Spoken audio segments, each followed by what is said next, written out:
Unboxing. അപ്പോൾ എല്ലാവർക്കും നമ്മളുടെ പുതിയൊരു വ്ളോഗിലേക്ക് വീണ്ടും സ്വാഗതം. കഴിഞ്ഞ ദിവസത്തെ വ്ളോഗിൽ ഞാൻ പറഞ്ഞിട്ടുണ്ടായിരുന്നു എനിക്ക് പനിയുടെ ആരംഭമാണെന്ന് പറഞ്ഞിട്ടുണ്ടായിരുന്നു. അപ്പോൾ ആ വ്ളോഗിൻ്റെ അന്ന് ആ ഒരു ദിവസം മുഴുവൻ ഞാൻ റെസ്റ്റ് എടുത്തിട്ടുണ്ടായിരുന്നു. അതിൻ്റെ പിറ്റേ ദിവസം റെസ്റ്റ് എടുത്ത് കഴിഞ്ഞിട്ട് പിന്നെ അടുത്ത ദിവസമാണ് ഈ ഒരു വീഡിയോ ഇടുന്നത്. പക്ഷേ ഈ വീഡിയോ എനിക്ക് പനി വരുന്നതിന് മുന്നേ ഉള്ള വീഡിയോ ആണ്. അപ്പോൾ അന്നത്തെ ദിവസം മസാല ദോശ ഉണ്ടാക്കാനായിട്ട് റിച്ചാർഡിന് ആ ഒരു ആഗ്രഹം പറഞ്ഞുകൊണ്ട് മസാല ദോശ ഉണ്ടാക്കാമെന്ന് വിചാരിച്ചിട്ടാണ്. അപ്പോൾ ഇത് ഉണ്ടാക്കി കഴിഞ്ഞ് ഇന്നത്തെ ദിവസം രാത്രിയാണ്, വൈകിട്ടാണ് എനിക്ക് പനിയുടെ ആരംഭം ഉണ്ടായത് കേട്ടോ. അപ്പോൾ ആദ്യം മസാല ദോശയ്ക്ക് വേണ്ടിയിട്ടുള്ള സവാള, പച്ചമുളക്, ഇഞ്ചി, വെളുത്തുള്ളി എല്ലാം ഒന്ന് കട്ട് ചെയ്തെടുത്തിട്ട് പിന്നെ ഉരുളക്കിഴങ്ങ് ഇത്തിരി കുറവായിരുന്നു. ആകെ 3 ചെറിയ ഉരുളക്കിഴങ്ങേ ഉണ്ടായിരുന്നുള്ളൂ. അപ്പോൾ അതുകൊണ്ട് ഞാൻ 2 ക്യാരറ്റ് കൂടിയിട്ട് ചേർത്ത്. അപ്പോൾ അല്ലെന്നുണ്ടെങ്കിലും നമ്മളുടെ ഇവിടെ മസാല ദോശ കഴിക്കാൻ കടകളിൽ പോയിട്ടുണ്ടെങ്കിൽ അതിനകത്ത് ക്യാരറ്റ് ഉണ്ടാകാറുണ്ട്. ചില കടകളിൽ ക്യാരറ്റ് ഇട്ടിട്ടുണ്ടാകും. അപ്പോൾ എനിക്ക് ക്യാരറ്റ് ഇടുന്നത് നല്ല ഇഷ്ടം തന്നെയാണ് കേട്ടോ. അപ്പോൾ അതുകൊണ്ട് ആ ഒരു കുഴപ്പമില്ല, രണ്ടും കൂടി ചേർത്തിട്ടും നമ്മളിവിടെ കഴിക്കുന്നതാണ് കടകളിൽ നിന്നൊക്കെ. അതുകൊണ്ട് ഞാൻ ക്യാരറ്റ് കൂടി ചേർത്ത്. അപ്പോൾ ഈ നെയ്യ് നമ്മൾ ഫ്ലിപ്കാർട്ടിൽ നിന്ന് മേടിച്ച ഫ്ലിപ്കാർട്ടിൻ്റെ തന്നെയുള്ള നെയ്യാണ് കേട്ടോ. അത് ഞാൻ ആ ഒരു ടിന്നിലേക്ക് അങ്ങോട്ട് മാറ്റിയതേ ഉള്ളൂ, കാരണം അത് റീഫിൽ പാക്കറ്റാണ് നമ്മൾ മേടിച്ചിട്ടുണ്ടായിരുന്നത്. അപ്പോൾ അതേ കടുക് പൊട്ടിച്ച് വറ്റൻമുളകും വേപ്പിലേക്ക് ഇട്ടിട്ടുണ്ട്. ഇനി അരിഞ്ഞു വെച്ചതും ചതച്ച ഇഞ്ചിയും വെളുത്തുള്ളി എല്ലാം കൂടി അതിനകത്തേക്ക് ഇട്ട് കൊടുക്കണം. അപ്പം നെയ്യ് ഇട്ടിട്ട് ചെയ്യുമ്പോഴാണ് മസാല ദോശയ്ക്ക് എപ്പോഴും ഈ ഒരു മസാല നല്ലതാണ്. പിന്നെ അധികം അങ്ങോട്ട് വഴറ്റി കളയണതിന് മുമ്പ് തന്നെ അതിനകത്തേക്ക് ഇത്തിരി മഞ്ഞൾപ്പൊടിയും ഒരു നുള്ള് ഗരം മസാലപ്പൊടിയും കൂടി ചേർത്തിട്ട് പിന്നെ ഈ പച്ചക്കറികൾ അങ്ങോട്ട് ഇടുക, ഒന്ന് വഴറ്റിയിട്ട് പിന്നെ ഇത്തിരി വെള്ളം, വളരെ കുറച്ച് വെള്ളം മാത്രം ഒഴിച്ചിട്ട് കുക്കറിൽ വേവിച്ചെടുക്കുക. ഇത്രയും മാത്രമേ ചെയ്യണുള്ളൂ കേട്ടോ. അപ്പോൾ അതിൻ്റെ ഇടയ്ക്ക് ഞാൻ എപ്പോഴും നിങ്ങളുടെ അടുത്ത് പറയുന്ന പോലെ തന്നെ എന്തെങ്കിലും ഒരു കാര്യങ്ങളൊക്കെ സംസാരിക്കാമെന്ന് വിചാരിച്ചു. നമ്മളെല്ലാവരും ഇങ്ങനെ ഇപ്പം ഇന്നത്തെ പ്രസൻറ്റ് സിറ്റുവേഷൻ ഇഷ്ടപ്പെടാത്ത ആളുകളായിരിക്കുള്ളൂ. കാരണം എന്താണെന്ന് വെച്ച് കഴിഞ്ഞാൽ കുട്ടികളാകുന്ന സമയത്ത് നമുക്ക് എങ്ങനെയെങ്കിലും വളർന്ന് വലുതായിട്ട് ഒറ്റക്കാരുടെ വഴക്ക് കേൾക്കരുത്, എവിടേക്കെങ്കിലും പോകണം, അടിച്ചു പൊളിക്കണം എന്നുള്ളൊരു ചിന്തയായിരിക്കുള്ളൂ. അല്ലെന്നുണ്ടെങ്കിൽ എപ്പോഴും അങ്ങോട്ട് പോലെ ഇങ്ങോട്ട് പോലെ എന്നൊക്കെ പറഞ്ഞിട്ടുള്ള നമ്മുടെ മാതാപിതാക്കളുടെ ഓരോ നിയന്ത്രണങ്ങൾക്ക് നമ്മൾ നിന്നു കൊടുക്കണം. പക്ഷേ വലുതായി കഴിഞ്ഞിട്ടുണ്ടെങ്കിൽ നമ്മൾ പിന്നെ ഫ്ലാഷ് ബാക്കാണ് എല്ലാവരും. അയ്യോ കുട്ടിക്കാലം എത്ര മനോഹരമായിരുന്നു എന്നല്ലേ നമ്മൾ പറയണത്. അയ്യോ അതൊക്കെ നഷ്ടപ്പെട്ടു പോയി എന്ന് നമ്മൾ പരിതപിക്കും അല്ലേ. അത് തന്നെയാണ് മനുഷ്യൻ്റെ ഏറ്റവും വലിയ ഒരു മിസ്റ്റേക്ക്. ഈ പ്രസൻറ്റ് സിറ്റുവേഷൻ നമ്മളൊരിക്കലും ആസ്വദിക്കുന്നില്ല എന്നാണ്. അപ്പോൾ പറഞ്ഞു വന്നപ്പോഴത്തേക്കും അതിനകത്ത് എൻ്റെ ചമ്മന്തിയുടെ റെസിപ്പി അതൊന്ന് പറഞ്ഞു തന്നേക്കാം. നമ്മൾ വെളിച്ചെണ്ണക്കകത്തേക്ക് ഏതെങ്കിലും ടൈപ്പ് പരിപ്പ്, ഇപ്പം ഞാൻ പീസ് പരിപ്പ് എൻ്റെ കയ്യിലുള്ളത്, ഞാൻ അതിട്ട്, നിങ്ങളുടെ കയ്യിൽ കടലപ്പരിപ്പാണെങ്കിൽ അത് ഏതെങ്കിലും പരിപ്പ് ഇടുക. എന്നിട്ട് അതൊന്ന് ചെറുതായിട്ട് പൊരിഞ്ഞ് കഴിയുമ്പോഴത്തേക്കും അതിനകത്തേക്ക് നമ്മൾ സവാളയും വെളുത്തുള്ളിയാണ് ഇട്ട് കൊടുക്കുന്നത് കേട്ടോ. സവാളയും വെളുത്തുള്ളി ഇട്ട് അതൊന്ന് ചെറിയ രീതിയിൽ കളർ മാറി വരുമ്പോൾ, അതായത് കളർ ഒരുപാട് വ്യത്യാസം വരണ്ട, അല്ലാതെ തന്നെ വെന്ത് വരുന്ന സമയത്ത് അതിൻ്റെ അകത്തേക്ക് മുളക് പൊടിയും മഞ്ഞൾപ്പൊടിയും ഇട്ട് കൊടുക്കണം കേട്ടോ. അപ്പോൾ ഞാനത് ഒന്ന് വാടി വരുന്ന നേരത്ത് ദോശക്കല്ലൊക്കെ ഒന്ന് കഴുകി കൊണ്ടുവന്ന് വെച്ചതാണ് കേട്ടോ. അപ്പോൾ മുളക് പൊടിയും മഞ്ഞൾപ്പൊടി ഞാൻ ഇട്ട് കൊടുത്തിട്ടുണ്ട്, വേറെ ഒരു പൊടിയില്ല കേട്ടോ. എന്നിട്ട് നമ്മൾ അതിനകത്തേക്ക് തക്കാളി ഇട്ട് കൊടുക്കും. തക്കാളി ചട്നിയാണ് ഉണ്ടാക്കുന്നത്. തക്കാളി ഇട്ട് കൊടുത്തിട്ട് അതും ഒന്ന് വെന്ത് വരണം. പതിയെ ഒന്ന് വെന്ത് ഉടഞ്ഞു വരുമ്പോഴത്തേക്കും ഈ സമയത്താണ് ഞാൻ ഉപ്പ് ചേർത്ത് കൊടുത്തത് കേട്ടോ. എന്നിട്ട് പിന്നെ അത് മാറ്റി വെച്ചിട്ട് നമുക്ക് മിക്സിയിൽ അരച്ചെടുത്തിട്ട് അതിനകത്തേക്ക് കടുകും വറ്റൽമുളകും വേപ്പിലയും കൂടി ഒന്ന് വറുത്തിട്ട് ഇട്ട് കൊടുക്കണം. അത്രയേ ഉള്ളൂ കേട്ടോ. നല്ല ടേസ്റ്റുള്ള ഇതാണ്. ഈ പരിപ്പിടുന്നതുകൊണ്ട് ഒരു പ്രത്യേക ടേസ്റ്റാണ്. സാധാരണ ഞാൻ പരിപ്പിട്ടിട്ട് ചെയ്തിട്ടില്ല, ആദ്യമായിട്ടാണ് പരിപ്പിട്ടിട്ട് ചെയ്തത്, നല്ലതായിട്ടുണ്ട്. പിന്നെ ദോശ ചുടലാണ് ബാക്കിയുള്ളത്. അപ്പോൾ അതിൽ പ്രത്യേകിച്ച് പറയാനുള്ളത്. പിന്നെ ഈ ഒരു തവയുടെ കാര്യം പറയുകയാണെങ്കിൽ എൻ്റെ ബർണറിൽ ഈ തവ ഒട്ടും പറ്റുന്നില്ല കേട്ടോ. കാരണം ഭയങ്കര വലിയ തവയാണ്. അതുകൊണ്ട് തന്നെ സൈഡിൽ ഏറ്റവും അറ്റഭാഗത്തുള്ള മാവ് വെന്ത് വരാനായിട്ട് ടൈം എടുക്കുന്നുണ്ട്. കാരണം അത്രയും വലിയ ബർണർ എൻ്റെ കയ്യിലില്ല. അപ്പോൾ ഈ നടുവശം പെട്ടെന്ന് കരിഞ്ഞു പോകും നമ്മൾ കൂടുതൽ തീ വെച്ച് കഴിഞ്ഞിട്ടുണ്ടെങ്കിലും. അപ്പോൾ ഒരു വലിയ ബർണറാണെന്നുണ്ടെങ്കിൽ നമുക്ക് ലോ ഫ്ലെയിമിൽ വെച്ച് കഴിഞ്ഞാൽ എല്ലാ സ്ഥലത്തും നന്നായിട്ട് ഇത് വെന്ത് വരും. ഇതിപ്പോൾ സൈഡിലേക്ക് വെന്ത് വരണില്ല, അങ്ങനെ ഒരു കുഴപ്പമുണ്ട്. അപ്പോൾ ആ ഒരു മിസ്റ്റേക്ക് ഉള്ളതുകൊണ്ട് തന്നെ ഈ തവ ഞാൻ അങ്ങനെ എടുക്കാറില്ല. പിന്നെ റിച്ചാർഡിന് മസാല ദോശ ഇത്തിരി വലുതായിട്ട് വേണമെന്ന് പറഞ്ഞുകൊണ്ട് ഞാനിത് എടുത്തതേ ഉള്ളൂ. അപ്പോൾ ഇത് കണ്ട നമ്മൾ അരിക് വെന്ത് വരാൻ നിന്ന് കഴിഞ്ഞിട്ടുണ്ടെങ്കിൽ ഇതുപോലെ ഒരു ഇത്തിരി കരിഞ്ഞിട്ട് വേണം നമുക്ക് എടുക്കാനായിട്ട്, അല്ലാതെ അരിക് വെന്ത് കിട്ടൂല. അപ്പോൾ അരിക് വെന്ത് വരുമ്പോൾ നടുവശം കുറച്ച് കളർ ചേഞ്ച് വരും. എങ്കിലും കുഴപ്പമൊന്നുമില്ല. കാണുമ്പോഴത്തേക്കും വീഡിയോയിൽ കാണുമ്പോഴത്തേക്കും കൂടുതൽ കരിഞ്ഞ പോലെ തോന്നുമെങ്കിലും അങ്ങനെ കയ്പ്പ് രുചി വരുത്താൻ ഇപ്പൊന്നും കരിഞ്ഞൊന്നും പോയിട്ടത് അങ്ങനെ ടേസ്റ്റ് മാറുന്ന രീതിയിൽ കരിഞ്ഞിട്ടില്ല കേട്ടോ. അതുകൊണ്ട് ഞാൻ റിച്ചാർഡിന് വേണ്ടിയിട്ടാണ് ഈ ഒരു ദോശത്തവ എടുത്തത്. അല്ലെങ്കിൽ ഞാൻ സാധാരണ ഇത് എടുക്കാറില്ല. മറ്റേ ചെറിയ തവകളാണ് എൻ്റെ ബർണറുകൾക്ക് കറക്റ്റായിട്ട് വന്നത് കേട്ടോ. അപ്പോൾ ഈ ഇത് നന്നായിട്ട് തന്നെ സൈഡ് മുരിഞ്ഞ് വരുമ്പോഴത്തേക്കുമാണ് ഇതിൻ്റെ കളർ ചേഞ്ച് വരുന്നത്, അല്ലാതെ കരിഞ്ഞ് എടുത്തതല്ല. ഞാനിന്ന് പറഞ്ഞതാണ്. അല്ലെങ്കിൽ നിങ്ങൾ വിചാരിക്കുകയെ കരിയണതിന് മുമ്പ് ചേച്ചി എന്താ എടുക്കാതിരുന്നതെന്ന് വിചാരിക്കും. ഈ അരിക്ക് വെന്ത് വരാൻ വേണ്ടിയിട്ടാണ് അങ്ങനെ. അപ്പോൾ അതാണ് കാര്യം. അപ്പോൾ ഇവിടെ ഇങ്ങനെ ഈ മറിച്ച് ഇടുന്ന ഒരു പരിപാടി ഇല്ലാത്തതുകൊണ്ടാണ് മറിച്ചിടാത്തത് കേട്ടോ. മറിച്ച് ഇടാറില്ല സാധാരണ ദോശ. അപ്പോൾ നമ്മളത് വാട്ടി വെച്ചിരുന്നത് നന്നായിട്ട് തണുത്തതിന് ശേഷം ആ വാട്ടിയ ആ പാൻ ഒന്ന് കഴുകിയിട്ട് ഇത്തിരി വെള്ളം എന്തായാലും ചേർക്കണം. അപ്പോൾ ആ പാൻ ഒന്ന് കഴുകിയിട്ട് ചേർക്കണമായിരിക്കുള്ളൂ നല്ലത്. പിന്നെ ഇതിനകത്തേക്ക് ഇങ്ങനെ കടുക് പൊട്ടിച്ചിട്ട് താളിച്ചിടുക, അത്രയേ ഉള്ളൂ കേട്ടോ. അങ്ങനെ ബ്രേക്ക്ഫാസ്റ്റിൻ്റെ കാര്യം ഇന്ന് കഴിഞ്ഞ് കിട്ടി. എനിക്കിത് മടിയാണ് ഇത് ഉണ്ടാക്കാനായിട്ട്. ഈ ചൂട് സമയത്ത് നമുക്ക് ദോശയൊക്കെ ഉണ്ടാക്കൽ വലിയ ബുദ്ധിമുട്ടാണ്. പിന്നെയാണെങ്കിൽ ഇത് കഴിഞ്ഞിട്ടുണ്ടെങ്കിൽ ഒത്തിരി പണിയാണ്. ഒരുപാട് പാത്രങ്ങൾ കഴുകാനും. കാരണം ഈ ദോശ ഉണ്ടാക്കിക്കൊണ്ടിരിക്കുന്ന സമയത്ത് നമ്മൾ ഉണ്ടാക്കി കഴിക്കാനിരിക്കുന്നവർക്ക് കൊടുത്തുകൊണ്ടിരിക്കും. അപ്പോൾ വേറൊരു പണികളും നമുക്ക് നടക്കുകയില്ല. കുറേ നേരം നമ്മൾ ഇതിൽ തന്നെ നിൽക്കണം. എനിക്ക് ഭയങ്കര മടിയാണ് ഈ ദോശയും മസാല ദോശയൊക്കെ ഉണ്ടാക്കി ഫ്രഷായിട്ട് ഇങ്ങനെ കൊടുത്തുകൊണ്ടിരിക്കാനേ. അത് വലിയ പാടാണ്. കുട്ടി ദോശ ആണെങ്കിലും ഇഡ്ഡലി ആണെങ്കിലും നമ്മൾ നേരത്തെ തന്നെ ഉണ്ടാക്കി ഇങ്ങോട്ട് മേശപ്പുറത്ത് എല്ലാം കൂടി കൊണ്ടുപോയി വെച്ച് കഴിഞ്ഞാൽ എല്ലാവർക്കും കൂടി ഇരുന്ന് കഴിക്കാനും പറ്റും. ഇതത് പറ്റൂല. ഞാൻ മിക്കവാറും കിച്ചണിൽ നിന്ന് തന്നെയാണ് ഇത് കഴിക്കുന്നത്. കാരണം ഇവർക്ക് ഉണ്ടാക്കുന്ന കൂട്ടത്തിൽ ഞാൻ ഏതെങ്കിലും ഒരു എണ്ണ എനിക്കെടുത്തിട്ട് അത് ഞാൻ കഴിക്കും, എന്നിട്ട് ഇവർക്ക് ഉണ്ടാക്കി കൊടുത്തുകൊണ്ടിരിക്കും. അങ്ങനെയാണ് സാധാരണ ഇത് ഉണ്ടാക്കുന്നത് കേട്ടോ. അപ്പോൾ മസാലയും കൂടിയിട്ടൊന്ന് മിക്സ് ചെയ്തെടുത്തിട്ടുണ്ട്. ഉപ്പ് കുറവായിട്ട് തോന്നി ഇത്തിരി ഉപ്പും കൂടി ഇട്ട്. ഇത്രയുള്ളൂ ഇന്നത്തെ ബ്രേക്ക്ഫാസ്റ്റിൻ്റെ കാര്യം. അപ്പം ഞാൻ പറഞ്ഞു വന്ന കാര്യത്തിൻ്റെ ബാക്കി പറയാം. കാരണം നമ്മുടെ മനുഷ്യൻ്റെ ഈ ഒരു സ്വഭാവത്തിൻ്റെ കാര്യം. കാരണം ഈ ചെറുപ്പത്തിൽ കുട്ടിയായിരിക്കുമ്പോൾ എങ്ങനെയെങ്കിലും നമ്മൾക്കൊന്ന് വലുതായാൽ മതി. അങ്ങനെ വലുതായി കഴിയുമ്പോൾ അയ്യോ കുട്ടിക്കാലം എത്ര ഭംഗിയായിരുന്നു, എത്ര രസമായിരുന്നു, ഇതൊക്കെ നമ്മൾ ചിന്തിക്കും. പിന്നെ നമ്മൾ വലുതായി കഴിയുമ്പോഴത്തേക്കും പിന്നെ നമ്മളൊരു ഓട്ടപ്പാച്ചിലാണ്. പണം ഉണ്ടാക്കാൻ വേണ്ടിയിട്ടുള്ള ഓട്ടപ്പാച്ചിലാണ്. ആരോഗ്യം മറന്ന് ജീവിതം മറന്ന് എല്ലാം മറന്നിട്ടുള്ളൊരു ഓട്ടമാണ്. ശരിക്കും പറഞ്ഞു കഴിഞ്ഞാൽ ഒരു 10-50 വയസ്സ് വരെയൊക്കെ നല്ല ഓട്ടത്തിൻ്റെ സമയമാണ്. അങ്ങനെ ഓടി തളർന്ന് രോഗിയായി അങ്ങനെ ഇരിക്കുമ്പോൾ ഈ ഉണ്ടാക്കിയ പണം ഈ രോഗം മാറ്റാനായിട്ടാണ് പിന്നെ നമ്മൾ ഉപയോഗിക്കുന്നതല്ലേ. ഒന്ന് ചിന്തിച്ച് നോക്കിയാൽ മനസ്സിലാവും. കുറേ കഴിയുമ്പോഴത്തേക്കും നമ്മൾ രോഗത്തിലേക്കാവുമ്പോൾ ഇത്രയും കഷ്ടപ്പെട്ടുണ്ടാക്കിയ പണം നമ്മളുടെ രോഗം മാറാൻ വേണ്ടിയിട്ടാണല്ലോ നമ്മൾ ഉപയോഗിക്കുന്നത് എന്ന് നമ്മൾ ചിന്തിക്കുന്ന ഒരു സമയം. അപ്പോഴും ചിന്തിക്കുന്നില്ലല്ലേ, ആരും ചിന്തിക്കുന്നില്ല സത്യത്തിൽ. അപ്പോൾ നമ്മളുടെ ജീവിതത്തിൽ നമ്മൾ മറന്നു പോകുന്ന ഒരു കാലമാണ് പ്രസൻറ്റ് സിറ്റുവേഷൻ, നമ്മളുടെ വർത്തമാനകാലം. നമ്മളാകെ ചിന്തിക്കുന്നത് എന്താണ്? ഭൂതകാലത്തെക്കുറിച്ച് ഓർത്ത് സങ്കടപ്പെടുകയും ഭാവി കാലം എങ്ങനെയെങ്കിലും റെഡിയാക്കി എടുക്കണമെന്നുള്ള ചിന്തയിലുള്ള ഓട്ടമാണ് ചെയ്യണത്. അപ്പോൾ നമ്മളെപ്പോഴും മറന്നു പോകുന്നത് ഇന്നത്തെ ദിവസമാണ്. എല്ലാ ഇന്നുകളും നമ്മൾ മറന്നുകൊണ്ടിരിക്കണേണ് അല്ലേ.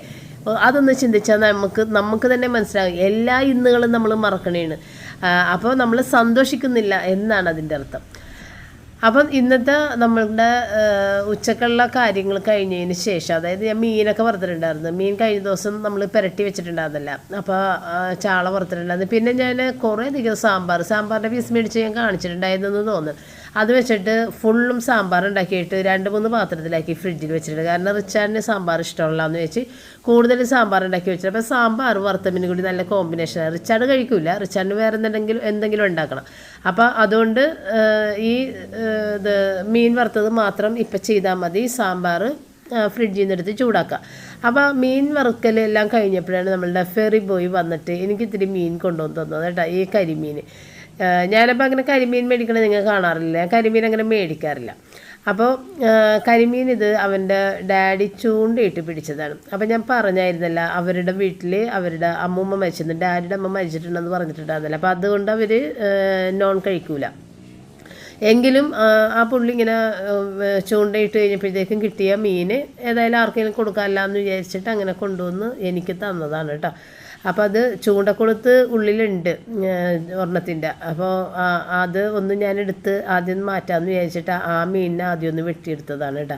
അപ്പോൾ എനിക്ക് ആദ്യമായിട്ടാണ് ചൂണ്ടയിട്ട് പിടിച്ച നല്ല ഫ്രഷ് മീനിനെ കിട്ടിയത് കേട്ടോ. ഇവിടെ ഇങ്ങനെ ഫ്രഷ് മീനിനൊന്നും കിട്ടാറില്ലല്ലോ. 1-2 ദിവസം പഴകിയ മീനൊക്കെയാണ് നമുക്ക് വരണത്. ഐസിട്ട മീനാണ് എപ്പോഴും വരണത്. ശരിക്കും പറഞ്ഞാൽ ഈ മീൻ ഇപ്പം തന്നെ ഫ്രഷായിട്ട് തന്നെ കറി വെക്കേണ്ടതായിരുന്നെങ്കിലും എനിക്ക് ഇത്തിരി വയ്യായിക തോന്നി തുടങ്ങിയതുകൊണ്ട് തന്നെ ഇത് ഇനിയും നിന്ന് കറി വെക്കാനും കൂടിയുള്ള ഒരു ശക്തി എനിക്ക് ഇല്ലായിരുന്നു. കാരണം ഇത് വെട്ടുന്നത് തന്നെ ഞാൻ കുറച്ച് ടയേർഡായിട്ട് നിന്നിട്ടാണ്. എനിക്ക് കാലത്ത് മുതലേ ഒരു അസ്വസ്ഥത, ഞാൻ ആ വീഡിയോയിൽ ഞാൻ പറയുന്നുണ്ടല്ലോ, എനിക്ക് കാലത്ത് മുതലേ അസ്വസ്ഥതയുണ്ടെന്ന് ഞാൻ പറയുന്നുണ്ടല്ലോ. അപ്പോൾ ആ അസ്വസ്ഥത ഉണ്ടായ ദിവസത്തെ വീഡിയോ ആണിത്. അപ്പോൾ ഇതേ ചൂണ്ടക്കുളുത്ത് ഇട്ടിട്ടുണ്ട്. ഇതായിരുന്നു ചൂണ്ടക്കുളുത്ത്. അത് ഞാനെടുത്ത് മാറ്റി വെച്ചിട്ടുണ്ട് ഇവിടെ.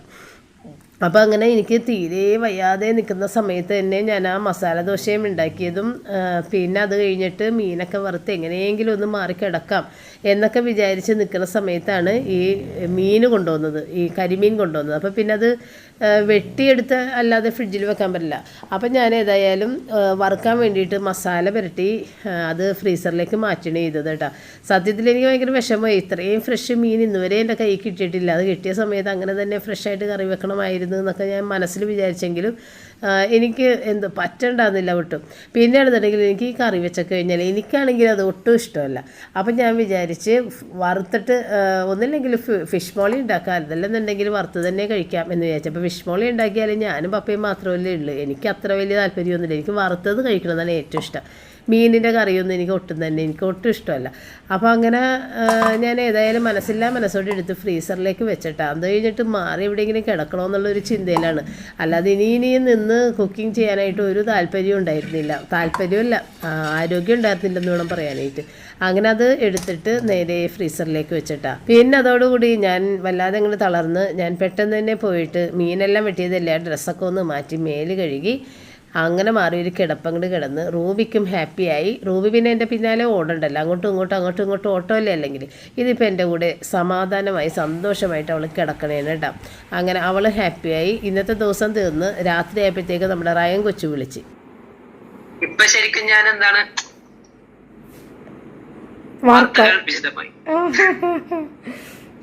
ശരിയാ വാർത്തകൾ വിശദമായാണ്.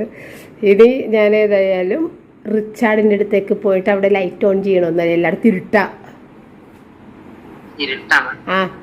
ശരിയാ, വെളിച്ചം ദുഃഖമാണ്. അതെ ആവട്ടെ. അതെ. എന്താ പരിപാടി? ആമസോണിൽ നിന്ന് ബോക്സ് അൺബോക്സിങ്. അതെ, ബോക്സ് തുറന്നാൽ അൺബോക്സിങ് ആവത്തുള്ളൂ.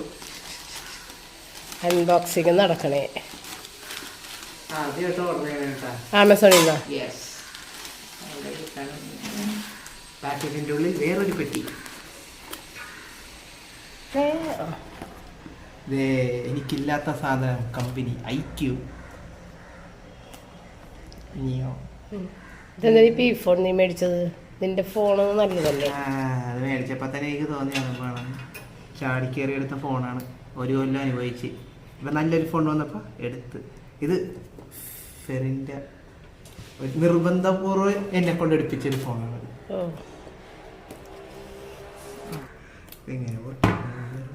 അപ്പൊ ഈ ഫോൺ എന്തിനാണ്? Only four gaming. ഗെയിമിങ്ങിനാണ് ഇത്? അതിനിപ്പോ എവറില്ലടോ. അതാണ് ഐഫോൺ വെച്ചിട്ട് ഗെയിം ചെയ്യാൻ പറ്റൂല. പ്രാവശ്യം ഗെയിം കളിച്ചാണ് 39,000 രൂപ പോയതാണ്. അത് ഞാൻ എന്റെ നാക്കോണ്ട് അഡ്ജസ്റ്റ് ചെയ്ത് ഫ്രീ ആക്കി ശരിയാക്കി തന്നാണ്. അപ്പൊ അത് നീ കോൾ ചെയ്യാൻ വേണ്ടി യൂസ് ചെയ്യണതാ? Calling, banking, communication and everything. അതിനാണ് ഐഫോൺ യൂസ് ചെയ്യണത്. അതെ. ഇത് ഗെയിമിങ്ങിന്. സീലുണ്ട്. ഓക്കെ. രണ്ടാമത് ഒട്ടിച്ച സീലാണ്. വല്ലതും പറ. സീൽ പൊട്ടിക്കുന്ന സെറമണിയാണ്. Okay, seal പൊട്ടിച്ചിരിക്കുന്നു. ഈ ഫോണിന്റെ കണ്ണട എടുത്തിട്ടുണ്ടോ? ഫോണിന്റെ വില ഇതിൻ്റെ അകത്ത് എഴുതിയിട്ടില്ലെന്നാണ് തോന്നുന്നത്. എന്താ സാധനം 40,000 രൂപയുള്ള സാധനമാണ്. 26,000 രൂപ മേടിക്കാം. എക്സ്ചേഞ്ച് വാല്യൂ എത്ര? സോപ്പൊട്ടി അല്ലേന്ന് പ്രാർത്ഥിക്കട്ടെ. സോപ്പൊട്ടിയല്ല, എക്സ്ചേഞ്ച് വാല്യൂ പറ. എക്സ്ചേഞ്ച് വാല്യൂ 17,650 പറഞ്ഞത് രാത്രി നോക്കിയപ്പോ. പക്ഷെ രാവിലെ അടിച്ച് നോക്കിയപ്പോ 12,650 എക്സ്ചേഞ്ച് വാല്യൂ. 12,650 ഈ ഫോണിൽ നിന്ന് കുറഞ്ഞു കിട്ടിയിട്ടുണ്ട് നിന്റെ ഈ പഴയ ഫോൺ കൊടുത്തപ്പോ. ഓക്കെ, അപ്പൊ ലാഭമാണിത്. ഇതിനിപ്പോ 26,650. എന്റെ ഫേവറേറ്റ് ലെതർ ബാഗ് സ്റ്റിച്ച. Leather lightweight. ഇതാണ് എനിക്ക് നന്നായിട്ടുണ്ട്. ഇതിൽ സ്റ്റിക്കേഴ്സ് ഉണ്ട്. ഇതിൽ കവർ കിട്ടും. സ്റ്റിക്കേഴ്സ് ഇല്ല. എവിടെ ചാർജർ? ചാർജർ ഇതാണ് അൾട്ടിമേറ്റ് 120 വാട്ടിന്റെ ചാർജർ. 11 മിനിറ്റ് കൊണ്ട് ചാർജ് ചെയ്താൽ എന്തോ അര ദിവസമൊക്കെ ഉപയോഗിക്കാൻ പറ്റും. 120 വാട്ട്. ഇതിൽ ചാർജർ ഉണ്ട്. ഹെഡ്ഫോൺസ് ഉണ്ടോ? അതൊക്കെ നിർത്തിയിട്ട് എത്ര നാളായിട്ട്? ഒരു 10 കൊല്ലം നിർത്തിയ കാര്യമാണ്. പ്രീമിയം ഫീൽ കണ്ട എനിക്കില്ലാത്ത സാധനം. ഐക്യു എന്ന് പറഞ്ഞാൽ ഐക്യു എന്നാ ഉദ്ദേശിക്കുന്നത്. എന്നിട്ട് എന്തൊക്കെയാ പരിപാടികള്? ഈ ഫോണും കൊണ്ട് നീ കളിക്കും? ഇത് only for play. Gaming. Charge നിക്കണില്ല. ഒരു 4 മണിക്കൂർ ആ ഫോണും കൂടെ 4 മണിക്കൂർ സൈക്കിൾ ഓട്ടാൻ പോണെങ്കിൽ തിരിച്ച് ഞാൻ തുഴഞ്ഞുള്ള സീനാണ്. ഇതെങ്ങനെ എത്തിച്ചെത്തിച്ച് ഊതിയൊക്കെ കൊടുത്തൊക്കെ ചാർജ് കയറ്റി എടുക്കണം. ഇല്ലെങ്കിൽ വീടൊന്നും വരെ എത്തിക്കുന്നില്ല. അങ്ങനെ നമ്മളെ സാധനം ചത്തിട്ടില്ലടാ. ഇതാണ് കമ്മ്യൂണിക്കേഷന് വേണ്ടി യൂസ് ചെയ്യുന്നത്. Four communication. ആർക്കും കാണാൻ പറ്റില്ല. സൈഡിലൂടെ ആരും കാണില്ല. സൈഡിൽ കാണൂല. അതാണ് ചത്തട്ടില്ലെന്ന് പറഞ്ഞത്. ഓക്കെ, അതേത് ഫോണാണ്? റോജറിന് കൊടുത്ത ഫോണിന്റെ താഴ്ത്തുള്ളതാ? വളരെ താഴ്ത്തുള്ളതല്ലേ. റോജറിന് ഏതാണ്? റോജറിന് 15+ ആണ്. അത് ലേറ്റസ്റ്റാ. ഐഫോണിലത്തെ ഏറ്റവും ചാർജ് നിൽക്കണ ഫോണെന്ന് മാത്രമേ ഉള്ളൂ. ഇൻ ഡിസ്പ്ലേ ഫിംഗർ പ്രിന്റ് സെൻസറിന്റെ സാധനം എത്തിയേക്കണത്. നേരത്തെ അല്ല സ്വിച്ച് ബോർഡിന്റെ അവിടെ ഇരിക്കണത്.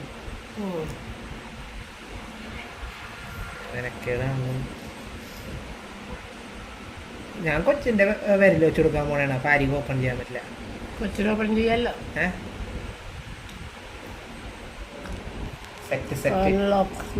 ഫേസ് അൺലോക്ക് ഇതിന്റെ അകത്ത് ഞാനിടൂല.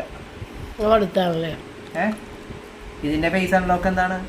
എന്റെ ഒരു ഫോട്ടോ എടുക്കും, എന്നിട്ട് ആ ഫോട്ടോ വെച്ച് തന്നെ ഒരു ഫോട്ടോ കൂടി എടുത്ത് ഇത് 2 സെയിം ആണ്. ഓക്കെ, ഞാൻ അൺലോക്ക് ചെയ്തത്. അല്ലാതെ ഐഫോൺ തന്നെ പോലെ ഡോട്ട് എറിയത്തില്ലത്. ഇത് കണ്ണടയൊക്കെ വെച്ചിട്ടുണ്ടെങ്കിലേ ഞാൻ ആരാടോ നീ മുട്ടടിച്ചത് നീയെ പെട്ടെന്ന് പിന്നല്ലാണ്ട്. ഐഫോണിൽ കണ്ണട വെച്ചാലും കുഴപ്പമില്ല, മാസ്ക് വെച്ചാലും കുഴപ്പമില്ല. കണ്ണല്ല നോക്കണം. കണ്ണ് 2 തുറന്നിരുന്നാൽ മതി. കണ്ണ് ഏതെങ്കിലും അടയണമെങ്കിൽ പോലും അവര് പിടിക്കും. നോക്കാൻ അയ്യോ ഇമെയിലും കൂടി ഉണ്ടായിരുന്നു. സെറ്റിംഗ് അപ്പ് ചെയ്തോണ്ടിരിക്കണാണ് അതിന്റെ. അപ്പോൾ ഈ ഒരു ദിവസം കഴിഞ്ഞ് പിറ്റേന്ന് പിന്നെ ഞാനൊന്നും ചെയ്തിട്ടിടാന്നില്ല. പൂർണ്ണമായിട്ട് റെസ്റ്റ് ചെയ്ത് തന്നെ. അപ്പോൾ 2 ദിവസം റെസ്റ്റ് ചെയ്ത ദിവസം കഴിഞ്ഞിട്ടാണ് ഇന്ന് ഈ വീഡിയോ ഇട്ടേക്കണത് കേട്ടോ. അപ്പോൾ റിച്ചാർഡ് ഫോൺ ഒരെണ്ണം ഗെയിമിങ്ങിന് വേണ്ടിയിട്ട് മേടിച്ചതായിരുന്നു. അത് കൂടിയിട്ട് ഞാൻ അൺബോക്സിങ് ചെയ്യുന്നത് കാണിച്ചാണ്. അപ്പോൾ ഇത്രയും ഇന്നത്തെ വീഡിയോ വൈൻഡപ്പ് ചെയ്യുന്നത്. ഇനി നമ്മൾക്ക് അടുത്ത വീഡിയോയിൽ വീണ്ടും കാണാം. താങ്ക്